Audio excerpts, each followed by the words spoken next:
Salwete, 6th grade. All right, so we are in the midst of comp review time. So today, this video is going to review going through cases and endings, declension songs, how to determine what declension a noun is in. So here we go. Buckle up, Buttercup. All right. So here we go. First of all, you need to make sure that you know all of your cases in order. Please remember our little mnemonic. No good dogs attack anyone viciously. Okay, NGDAAV. No, nominative, genitive, dative.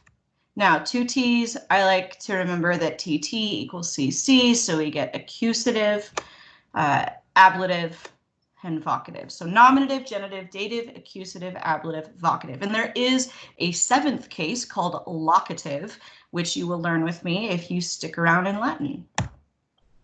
So first declension, usually feminine. The only exception to this is any word that ends in cola, like Coca-Cola as in, but like not Coca-Cola, obviously, but like agricola, incola, those are all words that are borrowed from Greek, and those are masculine, but there's only a small handful of them.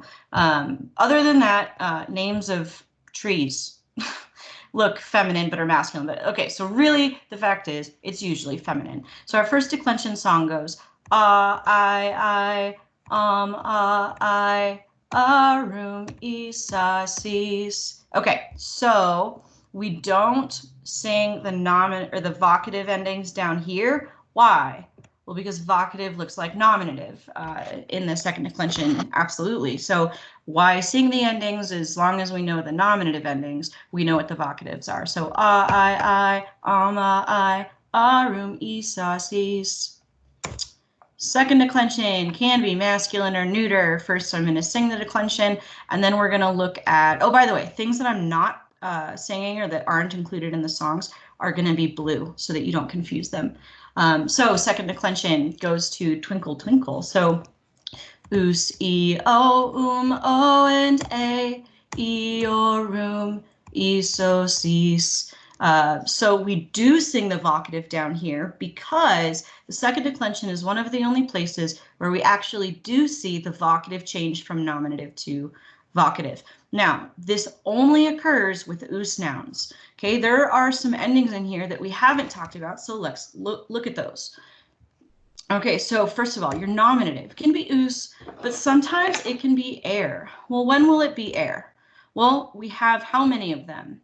5 common ones that we have learned that are second declension nouns that end in air instead of us, and those are puer, pueri, ager, agri, liber, libri, meaning book, magister, magistri, meaning teacher or master or captain of a ship also, and then the word weary for man. So we have those 5. Now, you can also have a nominative that ends in and that is if a noun is neuter. Okay, all neuter second declension words are going to end in e. So our examples that I have here are like baculum, baculi, soxum, soxi. There's periculum, periculi, osculum, osculi. So there's all kinds of e words, and anytime it's e, it's going to be neuter. Now, remember our neuter rules. Neuter nominative, accusative, and vocative match. If this is nominative, or I'm sorry, if is nominative, it's also accusative, and it's also vocative. So will not change from nominative to vocative, and actually, if it's air in the nominative, it's not going to change in the vocative either. Remember, the only nouns that change from nominative to vocative are second declension us nouns. If it's an us noun, it will change to a short e. But if it's an air or an noun, they're just going to be the same in the nominative and vocative. Okay. Our other neuter rule is that neuter nominative, accusative, and vocative plural end in a. That means that up here, we're going to end in a for our nominative plural. We're also going to end in a for our accusative plural. We're also going to end in a for our vocative plural if it's neuter, right? Because neuter nominative, accusative, and vocative match in the neuter only. Okay. All right. So just take all the craziness away. And this is what your second declension looks like.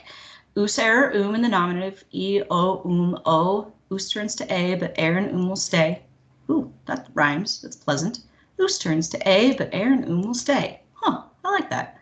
And then e or is, os, is, or a or is, a, is if you're neuter. All right. Third declension. Now, third declension does not discriminate. It can be masculine. It can be feminine. It can be neuter. We have all different genders in the third declension, okay? But remember, when we sing our song, we only say first form because this can be a whole lot of stuff. You can have nominatives that end in X's, S's, L's, vowels. So we just say first form. So our song is Take Me Out to the Ball Game. So it goes first. Is E-M-A-S, E-boos, sandy boos. Okay, again, we're not singing nominative because nominative looks just like vocative, okay? So there's the third declension. Oh, where does this I come in? Well, in third declension, I stem nouns, okay? Those are outlined in your lesson 9, I think. Anyway. The other things that we will add in our third declension is if it's neuter, it's going to be a or ea in the nominative, accusative, and vocative plurals. But that's it. First, it's E-M-A-S, e-boos, sandy boos. For it's 1, 2, 3 strikes, you're out, right? Okay. All right, next we're going to review how to determine which declension a noun belongs to. And this is really simple. Don't overcomplicate it, people. To determine the declension of a noun, you look at the second lexical form. That's it.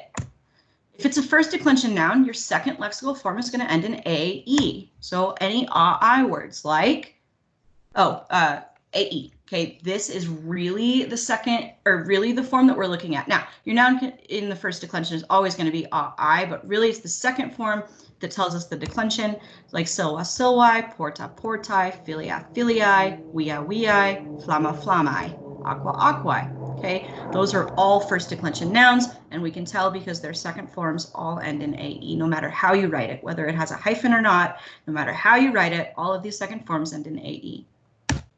Declension. It's going to end in a long I, so we can have us-e, air-e, or just r-e, or e, but the reality is that it's this long I right here that tells us the declension. So we have words like servus servi, puer pueri, saxum saxi, ramus rami, weir weary, periculum periculi, okay? So all of these we can tell are the second declension nouns because all of them end in a long I in that second form.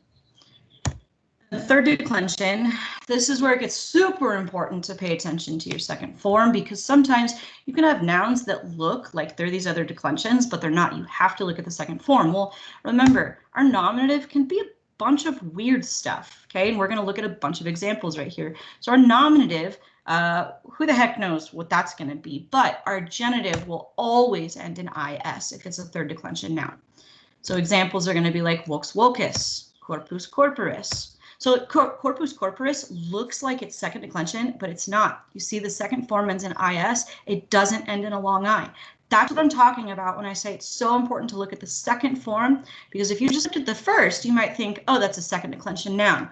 It is not. Run away from that trap. We have a lot of us oris or us eris nouns. Another one is tempus temporis, okay? You have to know that temporis, is, that second form tells you that it's third declension, not second.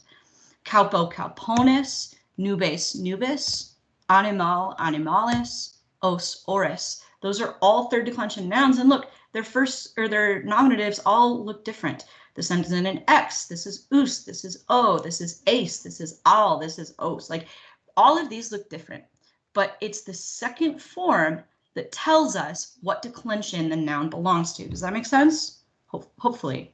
Guess you can't really answer me, but I hope it makes sense. Okay. Review of case functions. All right. All of our cases represent a specific grammatical function in our sentence, right? Nominative is the first one that we learned. It's the subject or the doer of the verb. So we have simple sentences like puer dormit, just means the boy is sleeping, and boy is our subject. But your nominative can also be a predicate. Okay, a predicate is a word that renames or describes the subject. There's always going to be a being verb there. So like John is a doctor. Doctor is a predicate to John because it's renaming or describing John. We're telling you what John is, okay? So I am hungry. Hungry is a predicate because it's describing the subject, okay? So puer est parvus. Now I have two nominatives, but my first nominative is my subject. My second nominative is my predicate. The boy is small, okay? Small is my nominative predicate. Boy is my nominative subject. So I can still have a sentence that has both a nominative subject and a nominative predicate. In fact, if I have a predicate, I'm also still going to have a subject, okay? So if there's a predicate, there's also a nominative subject. All right, so our genitive is our of case or our apostrophe s case. So here an example sentence of Pater Corneliae ad urbem ambulat. The father of Cornelia is walking to the city. Now we could also write this as Cornelia's father is walking to the city. Okay, so either of or an apostrophe s there is okay, but that's not always going to be true. Like look at this sentence, optimum partem fabulae narrat. This sentence means she is telling the best part of the story. But it would be kind of strange if I said she is telling the story's best part, right? I think you would know what I mean, but it would feel really awkward, right? So in all cases, if you use of, it will be correct. In many cases, apostrophe s will work, but it's not always going to be free of awkwardness, kind of like that sentence I just said. It will sometimes be awkward is what I'm trying to say. All right, our dative is our to or for case. This is our indirect object. We have not officially met the dative case yet, and I don't believe it will be on comps. But if you want to see it in context, we have a sentence like mater filiae suae osculum dat. Now this sentence means the mother, okay, is our subject, is giving a kiss, direct object, to her daughter, is filiae suae, is to her own daughter. All right, accusative. Our direct object, remember our accusative endings, am, as, os, ace, am, as, os, ace. I really want you to be able to recognize accusative endings at the drop of a hat. Am is our singulars, first, second, third declension singular, as, os, ace, first, second, and third declension plural. So am, as, os, ace. Direct object is the noun that's receiving the action. So equum video, I see a horse. Okay, equum is the noun that's being seen here. But I can also have an accusative as the object of certain prepositions. Examples of prepositions that take accusatives as objects are odd, in, trans, per, and prope. Okay, so looking at a sentence, cur pervias curis. Cur means why, per means through, and curis means you run. So this sentence says, why are you running through the streets? Do you see how much more efficient Latin is than English?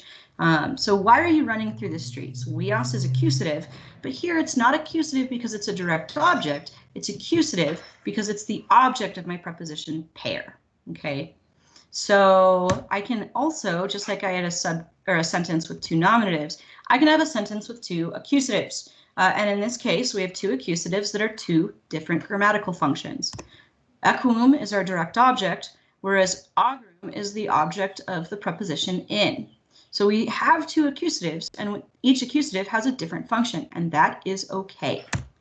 I am leading the horse into the field.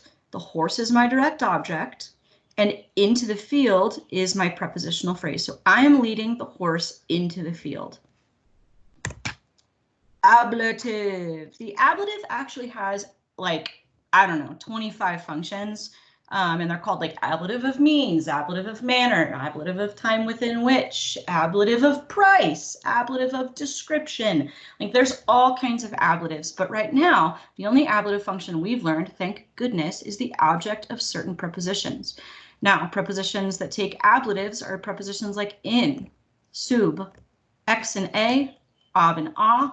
Okay, so sentence that looks like, or that uses an ablative that looks like this is in horto sedeo, which means I am sitting in the garden. So horto is my ablative. Remember, most ablative singulars end in a round letter with a hat. Okay, they usually end in vowels with macrons. So ablatives, object of certain prepositions. And then last but certainly not least, vocative. This is used what we call direct address. This is used when we're speaking to someone and we use their name or title. So something, remember a rule about the vocative is that it always looks like the nominative, okay? Vocative looks like the nominative. Vocative looks like the nominative. Vocative looks like the nominative. Get that into your head because there's only 2 exceptions to that. Us nouns, in the second declension we looked at, us becomes a short e. So us becomes a, like salve quinte, it means hello Quintus. So quintus is a second declension noun that's to make him vocative. We turned him to quinte. Okay, and then our other exception is ius nouns turn to a long I or sometimes I. I don't have an example of that right there, but it would be something like salve Gaii would be hello Gaius. So G-A-I-U-S, Gaius would become Gaii, G-A-I or G-A-I-I. And then in other cases, look, the vocative is just going to look like our nominative, right? Pater looks like it's nominative, but here it's set apart by a comma, and this sentence means, where are you, Father? See, so I'm still using a title, even though it's not a name, I'm using a title, and I'm talking to that person, even if they're not right in front of me. And I'm still speaking to them and using their name or title, so that is still a vocative. All right, so nominative, genitive, dative, accusative, ablative, vocative. You need to know these case functions. Okay, in fact, speaking of what you need to know, coming up for comps, here are 4 things that you need to know that were in this PowerPoint that will be on comps. First, you need to know your first, second, and third declension endings. All of them. All of them. You need to know your neuter rules because you need to be able to recognize if something is neuter. You need to know how to determine the declension a noun belongs to, and we talked about just going to the second form. And you need to know your case functions, and that's the last thing that we reviewed.